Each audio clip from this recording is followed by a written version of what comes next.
Modern Assassin's Creed is not a bad franchise, but Ubisoft forgot how to make you feel like an assassin. Here's what they actually used to know.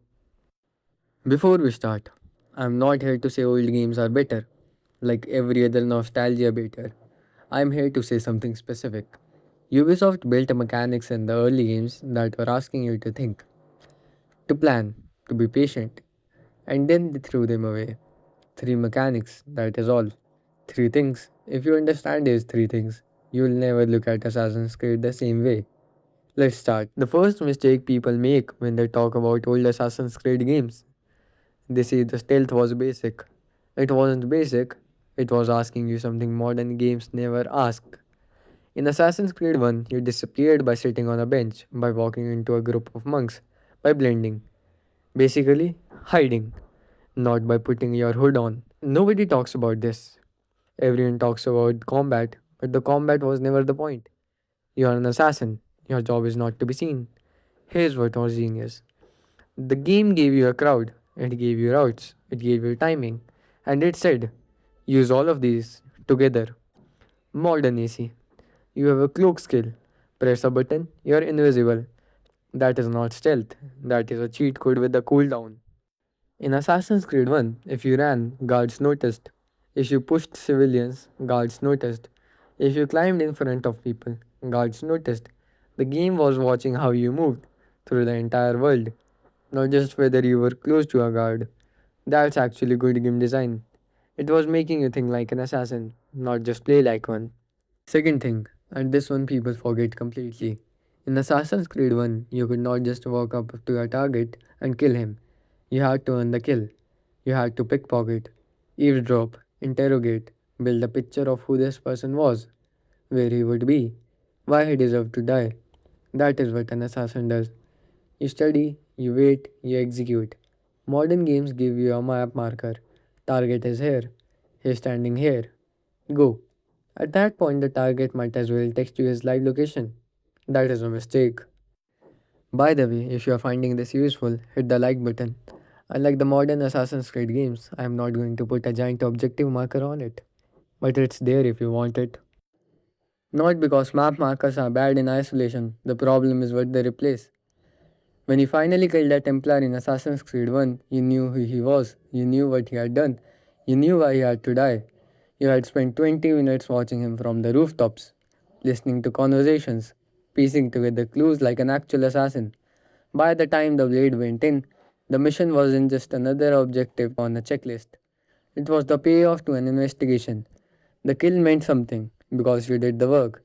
Now I'm not going to pretend Assassin's Creed 1's investigation missions were flawless.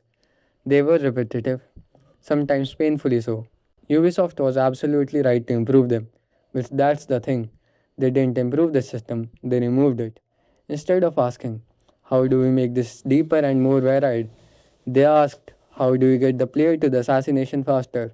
And in the process, Assassin's Creed lost a small but important part of what made being an assassin feel special. Last one, and this is important, Eagle Vision. In AC1, Eagle Vision was a tool, a limited tool. You used it to read a room, to spot one target, to understand who was dangerous, and then it turned off. You were supposed to use your brain. Now, players run modern Assassin's Creed games with Eagle Vision switched on permanently. Enemies glow, loot glows, objectives glow. At some point, it stops feeling like Eagle Vision and starts feeling like a Christmas tree. Everything important is highlighted for you before you have even had the chance to notice it yourself. And that's the problem. You stop thinking, you stop observing, you stop reading the environment. You just follow the lights. But once this clicks, once you force yourself to turn Eagle Vision off, the game changes completely. Suddenly, you are not chasing icons anymore. You are scanning rooftops, watching patrol routes, looking for clues hidden in the world itself. And something strange happens. You become a different kind of player. You stop acting like a tourist following a GPS. You start acting like an actual assassin. You begin to see what the level designers actually built instead of what the UI wants you to see. That's what AC1 was quietly teaching all along.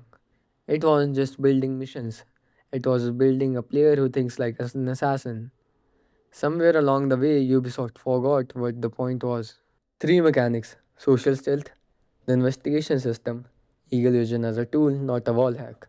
None of them were perfect, but they were all asking the player the same question: are you paying attention? Are you thinking?